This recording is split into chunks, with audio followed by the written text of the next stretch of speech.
What is up, guys, and welcome to another Play and Explain here with PLO Poker Coaching. We are actually playing some PLO 200 today on more of the regular grind. On Ignition, we have 4 tables running right now, and we are still waiting to see what kind of folks we have at the table. It seems like some recreationals, and obviously some regs. We're kind of playing in the afternoon. And here we 3-bet. This is a board that we are going to have a very high check frequency on. Not great for our range, playing our position on the mid low kind of connected two-tone boards.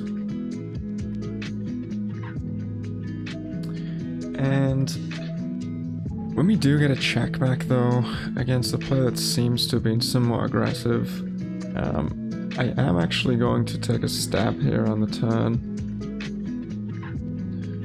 I expect him to bet more straight draws on the flop, and I think we have some decent fold equity.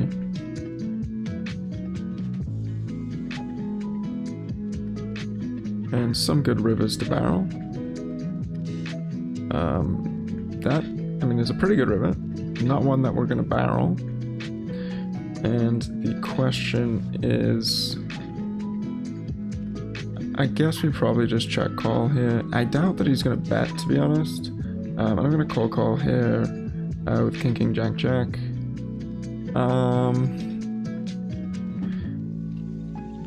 Like, I don't think that he's ever really calling a straight unless he has hearts with it and we block hearts. So I think at this point we likely just want to go ahead and bet. I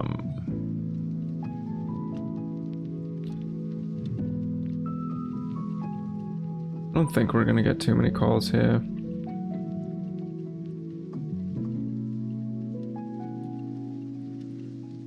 Obviously not ideal if we get raised. This guy's going to jam a lot here when I check, so this guy should be in a pretty tricky spot. We have 2 overs and the second nut flush draw. It's a pretty dicey spot. This guy does have to be careful on. When he just jams over the top, I think we can actually fold, to be honest. Like, we still have to beat this guy's equity for a portion of the pot. We're likely going to be against the nut flush draw a decent amount, and aces as well, or from the other person. So I think we do just want to fold here. And we would have been up against this as we would have had pretty good equity in that situation, but if someone has diamonds there, we're really not looking good. And we are going to ISO this limp here.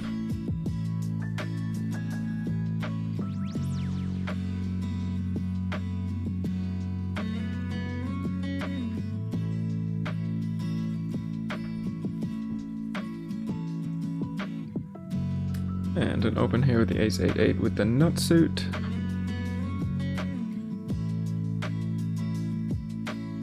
And too weak. Probably would open this with the nut suit.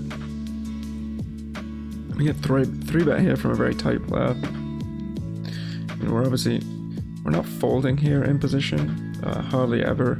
But against, it's only 12 hands, but a 9% VPIP and no 3-bet.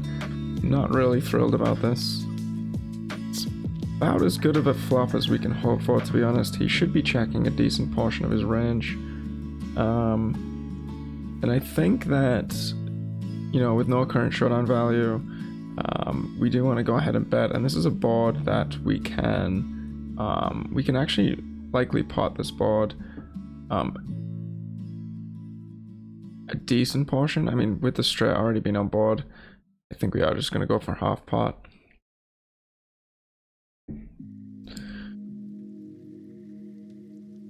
But this will be an interesting one to look up, whether we are potting here on a straight board, given this SPR. And we do get check raised, which isn't great, but we obviously have the gut shot, no flush draw. So we're not folding, and you know, we're not going to call and play 20 BB behind.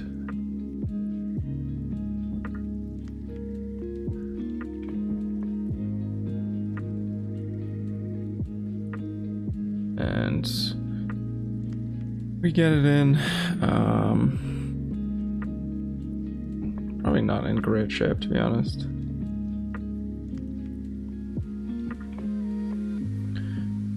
But I think we played that one fine. We will have to take a look at it. It's an interesting hand. I wasn't necessarily expecting to see that from this guy.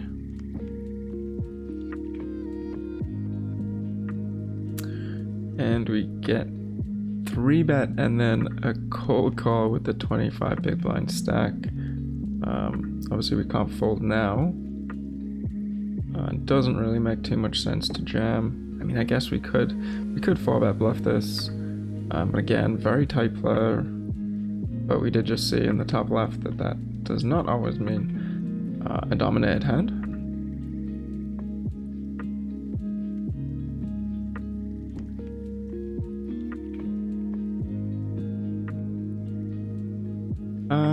So I'm obviously happy stacking off against this guy. This is like obviously not GTO, but we can put this guy in a pretty difficult situation by betting like 6 big blinds and having like the action reopen behind him. And he will have to fold some equity for very cheap. But yeah.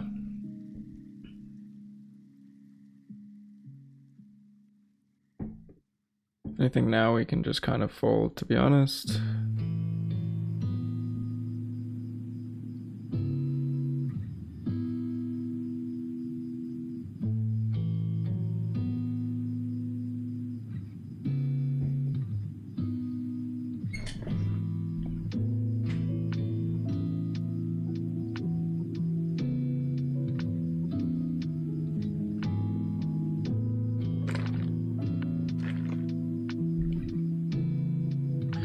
Yeah, ace is in the single big blind on the top left against our friend that just stacked us. So let's see if we can look a little tilty.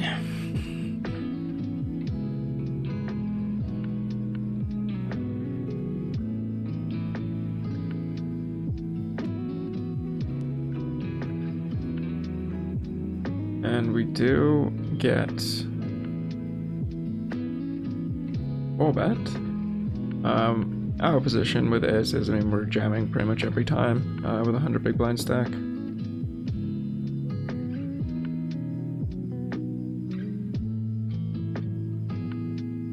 he does end up folding.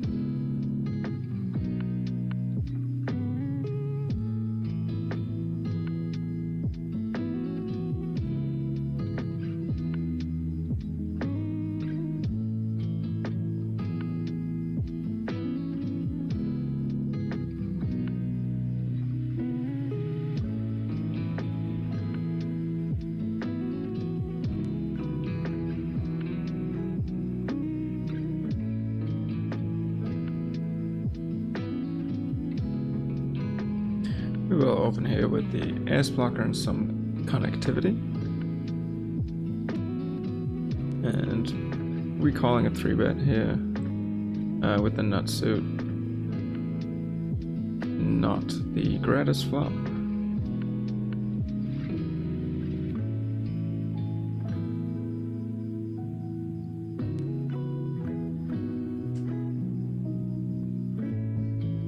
And we'll just be check folding.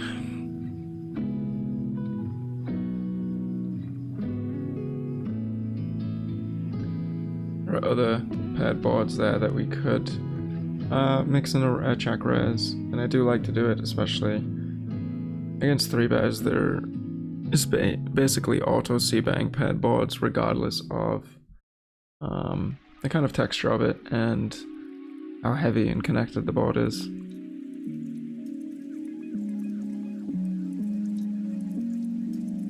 And we flop top set on the bottom right with straight draw blockers and a diamond. So I think we do want to bet here, just 4-way and just start building a pot. I think half pot is fine, so we do like to size down a little bit in these multi-way pots.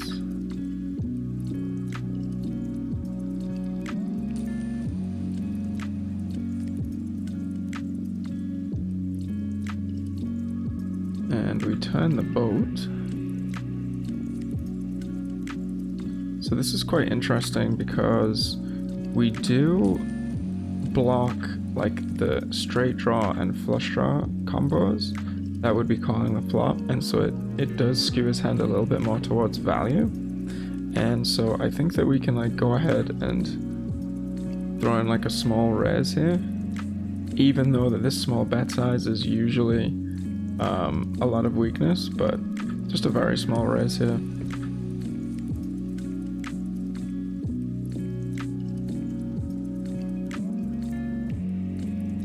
Could also run into quads.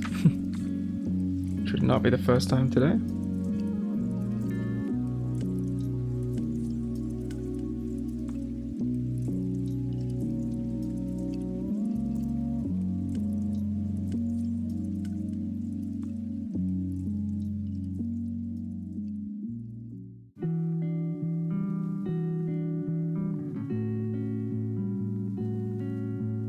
Yeah, I mean, there's obviously an argument there as to like why we're raising with the nut boat, but and given the fact that those small bet sizes usually are just utter weakness. But the thing is if we just call that, he's gonna bet another 1 or 2 big blinds on the river, and we get basically no action anyway. So if we do actually get a raise there and we run into some value, or he has a draw that he can't fold, then we can get some value on the turn.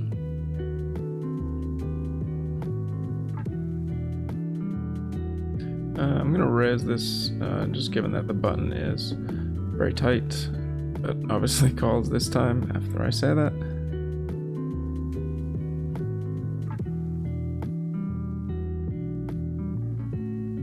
And I am gonna actually overcall, given how weak these two players are, with a nut hand, and that's a solid flop. And raising up the connected queens, and we get 3-bet squeeze here. I am actually just going to fold this hand just because we're going to be sandwiched, and it was already a marginal open. And we got led into, and I think that we can just fold on the bottom left. And I'm actually going to 3-bet this blind on blind.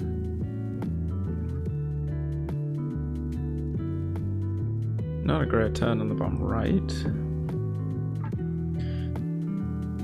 So we have top pair, straight blocker, and a gut shot. I mean, is he not folding?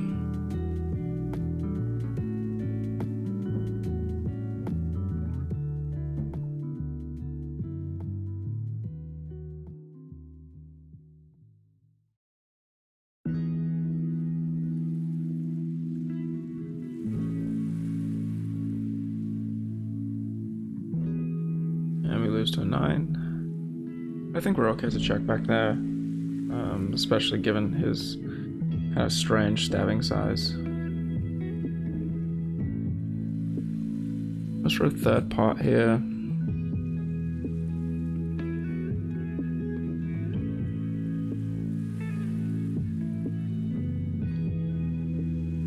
Two pair nut gut shot.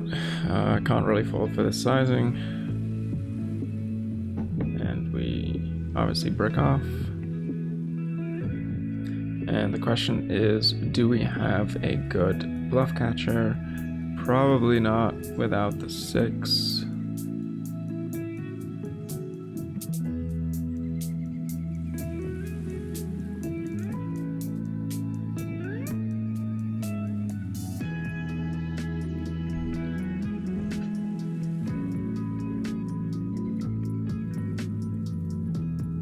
Like when he leads this size, I mean, his kind of bluffs on the flop, his like pair and gut shots kind of got there. It kind of feels like it's looking for a hero call. Kind of finding it hard to fold for this price, to be honest.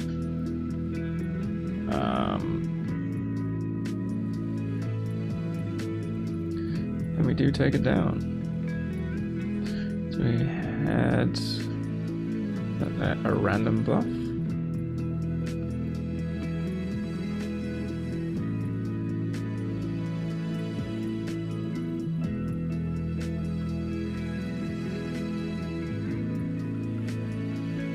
Yeah, it's tough to fold for such a small sizing there. Although most people are not that balanced when they make those small bets. So that's why it's sometimes tough to call them, and it's sometimes good to add them into your own game when you are bluffing on runouts whereby your opponent can have like complete air or weak single pair type hands, and you know you want to represent a straight on a flush board or something like that. Betting 1/3 is often a good way to go, because most people are going to think that you are just looking for a crying call, and so you will actually get some respect. And we ISO'd to play with this guy. We picked up the other, picked up one of the two wells. So unblocking diamonds, unblocking the ace. Don't think that we're ever checking back this middle set. And we get snap called. So I find recreationals often get pretty scared when you bet full pot. I mean, so we'll just bet like 25. And he does fold anyway. I'm just gonna call with the double suited queens and then ISOing this cutoff limp.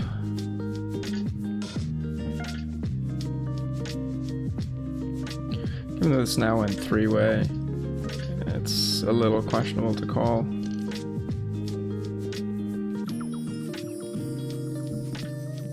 And we have top pair, backdoor flush draw. I mean, I think the backdoor flush draw and backdoor straight draw gives us enough playability to go for a bet here and call a raise. Pretty good turn. And given that we bet and get called on the top pairing card, we will have a decent amount of checkbacks here. And given that we do block backdoor flush draws, and straight draws, like this is actually probably a decent candidate to check back on this card and protect our range. And not necessarily the river we were looking for, but we can value bet it.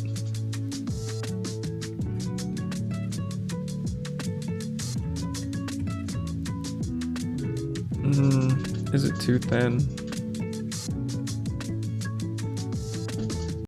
We're gonna go for it.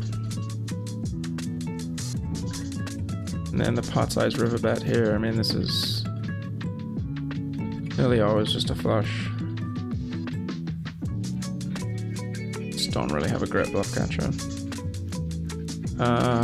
Again, this is very marginal, but we want to play a lot of pots with this particular player that just seems to be limping every hand.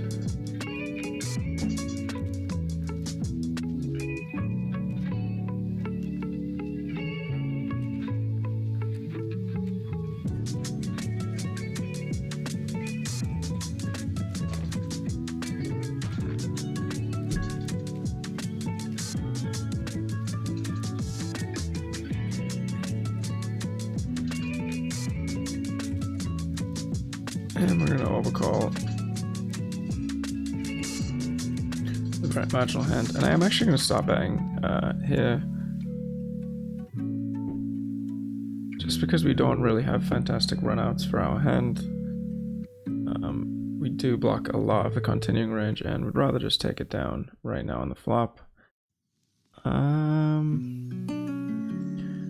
It's a half pot size bet. I think we can find some calls, but without a club, it's a little dicey. And obviously, Queen Jack Jack, I mean, we could already be drawing dead.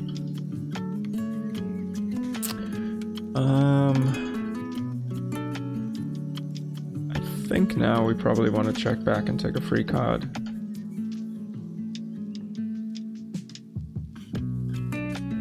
We're not, if we bet and get called, we're not going to be able to bluff any rivers with the ace of spades, basically. Like, our blocker is kind of worthless now at this point, just because the SVR is going to be so low, he's never going to fold a flush.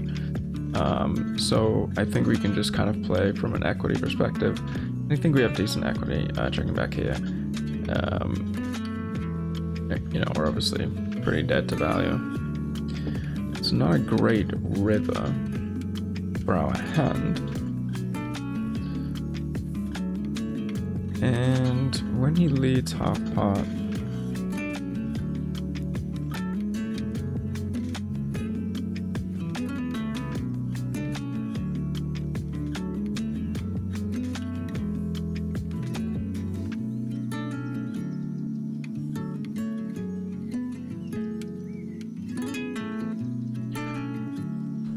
I kind of want to call, to be honest.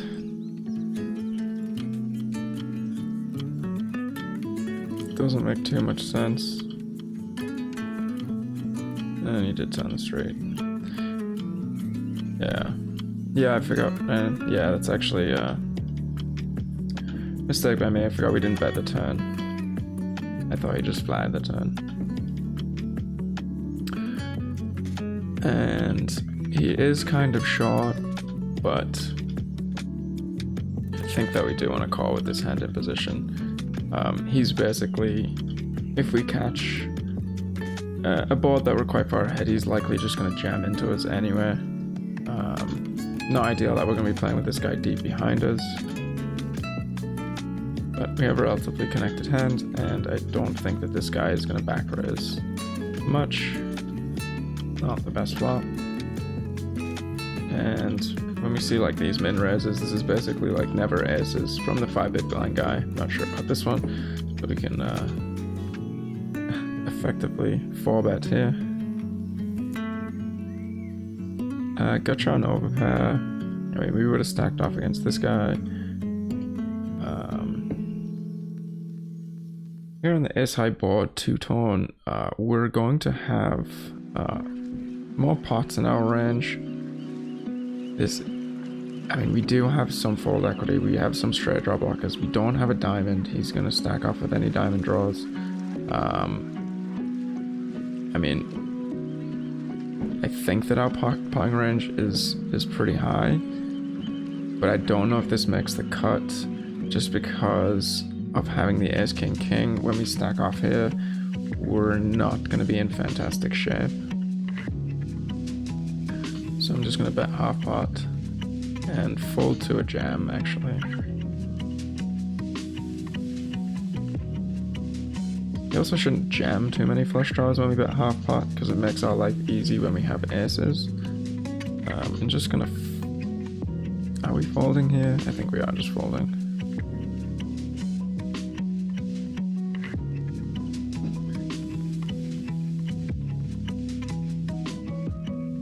We take it down with a half pot size bet. Be an interesting one to check out.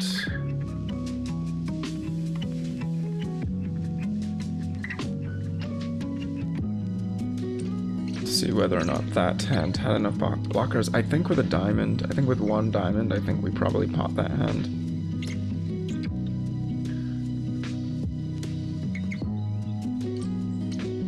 But usually in those situations, when you're using the half pot sizing, you are either you're betting pretty polarized, so you're betting with a hand that you have good playability on and good runouts on many turns and rivers, that you're basically saying, hey, I'm gonna bet small, and I'm gonna bet small again on the turn, and we're gonna go 3 streets and we're gonna get it in. Whereas the flip side of that is, you know, you want to offset that range with some kind of weak hands that have decent enough blockers and some fold equity to bet, but are going to have to fold to a jam. So we flop the open ender and backdoor nut flush draw. We will be calling, this is a little dicey with the 50 big blind guy behind. I mean, they're both kind of short, but he's going to be check raising a lot here. So we could probably make an argument for folding, but it seems a little nitty. And we flop the nuts with the redraw, and we block a pair. So this is a board that I would obviously have some leads on, but I think that we are just going to check.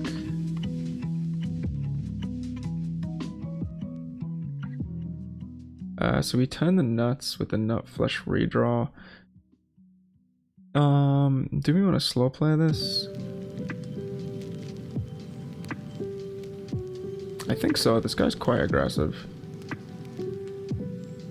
And here, do we want to raise? Or do we want to just call? I think we want to call raise. Just get it in. And then we'll be looking to check raise on the bottom left, given that this guy does stab pretty aggressively. And the clubs miss, so he unblocks clubs.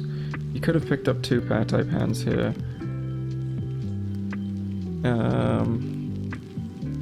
Obviously the strike comes in. Do we want to bet small or do we want to bet pot? I think given that we're checking most of our range on that turn card, I think that we can go pot here because we'll have some strong hands left in our range. Could be wrong on that one, so it'll be interesting to see. And we do get 3-bet by a 29%. 3-bet range short stack. We are just going to ship the money in.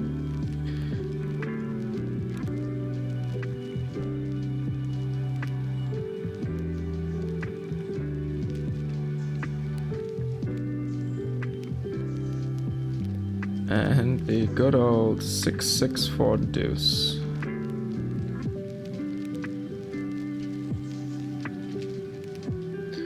So hopefully this guy reloads.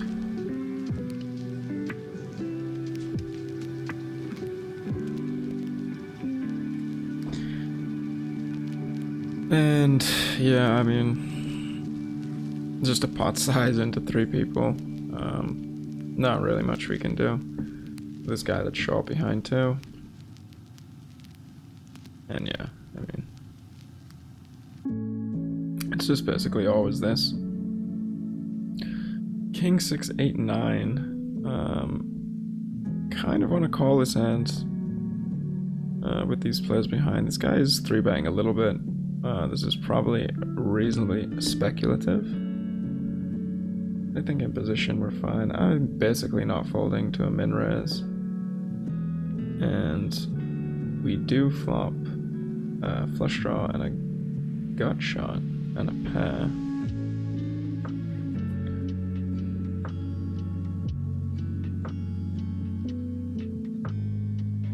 And we do get squeezed.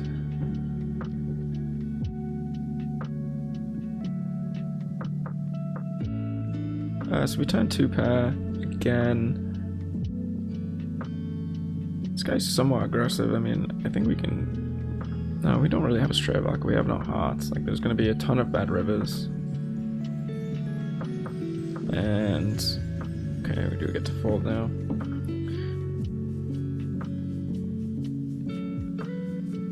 And I think that I am actually going to bet fold on the bottom right.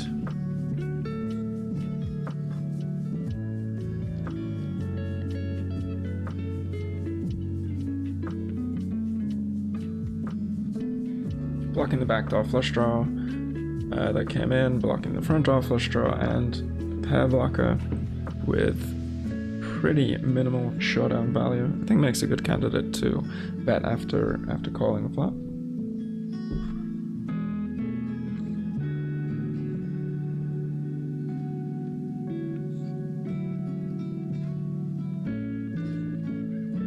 And I think that is probably going to be it for this video, guys. So make sure you subscribe so you can check out our latest content. We'll have some more coming out over the next week. And also check out PLOpokercoaching.com. We have a bunch of other material out there, all aspects of PLO in the form of articles, and you can also sign up there for a free 30-minute poker coaching session, and we can figure out how we can improve your game. So thanks for tuning in, everyone, and good luck at the tables out there.